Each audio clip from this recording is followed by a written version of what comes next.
ناظرین، خطۂ زمین پر ناگہانی آفت کا آن وارد ہونا ایک قدرتی عمل ہے، مگر ان آفات کا مسلسل ڈیرے ڈال لینا بلا شبہ انسانی ناعاقبت اندیشی کا منہ بولتا ثبوت ہے، جن میں سے ایک کڑی حقیقت پاکستان کی تاریخ میں تباہ کن سیلابی صورتحال ہے جو پاکستان کے نقشے پر 70% سے زائد پھیل چکا ہے۔ حالیہ افسوسناک رپورٹ کے مطابق اب تک لگ بھگ 20 سے 30 ملین مکان سیلابی ریلے میں بہہ چکے ہیں اور 900 سے زائد افراد اپنی جان کی بازی ہار چکے ہیں۔ تقریباً 15% پاکستانی عوام بے گھر ہو چکی ہے۔ تمام صوبے بالخصوص بلوچستان کا کثیر رقبہ سیلاب سے متاثرہ ہے اور 710 کلومیٹر سڑکیں مکمل طور پر بہہ چکی ہیں۔ پاکستان بطور زرعی ملک اس قدر بحران کا شکار ہو چکا ہے کہ ایک اندازے کے مطابق سندھ میں کپاس کی تمام فصل تباہ ہو چکی ہے، جو کہ ٹیکسٹائل انڈسٹری کی تباہی کا عندیہ ہے،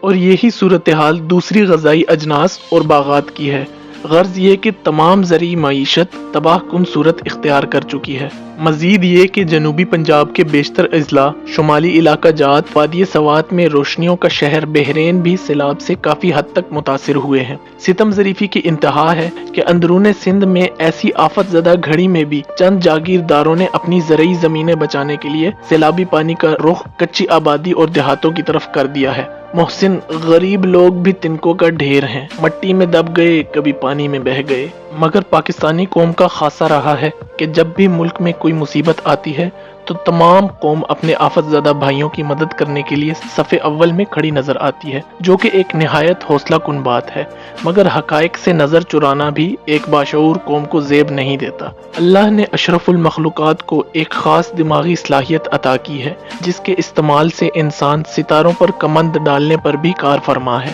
بلا شبہ سائنس ہی وہ اختراع ہے جس کی بنیاد پر کائنات کے تمام پوشیدہ بھید آشکار کیے جا سکتے ہیں۔ سیلابی ریلے، سمندروں، دریاؤں میں طغیانی آنا بے شک منشاء الہی کی تابع ہے، مگر بدقسمتی سے مس مینجمنٹ جیسے کلیے کو محض عذاب الہی کی آڑ میں رکھ کر حکمران اپنی راہ ناپتے نظر آتے ہیں اور خدائی فرمان کو مکمل طور پر فراموش کر دیتے ہیں کہ ہم کسی قوم پر عذاب اتارنے سے پہلے اس کے حواس چھین لیتے ہیں۔ یہ بات سند ہو چکی ہے کہ ڈیم بنانے سے اس آفت سے خاطر خواہ بچا جا سکتا ہے، مگر المیہ یہ ہے کہ پچھلے 40 سال سے ملک کے سب سے بڑے اور نفع بخش کالا باغ ڈیم کی تعمیر محض 2 صوبوں کی چپکلش میں پس کر رہ گئی ہے۔ اول تو ہماری نہروں میں کینال سسٹم کی خرابی کی وجہ سے پانی کی قلت رہتی ہے اور نتیجتاً بارانی علاقے خشک سالی کی صورتحال سے گزرتے ہیں، مگر جو ہی ملک میں مونسون کا راج ہوتا ہے تو کینال سسٹم کی مس مینجمنٹ کی وجہ سے سیلابی ریلے خشکی کا سفر طے کرتے ہوئے آبادی کو اپنے ساتھ بہا لے جاتے ہیں۔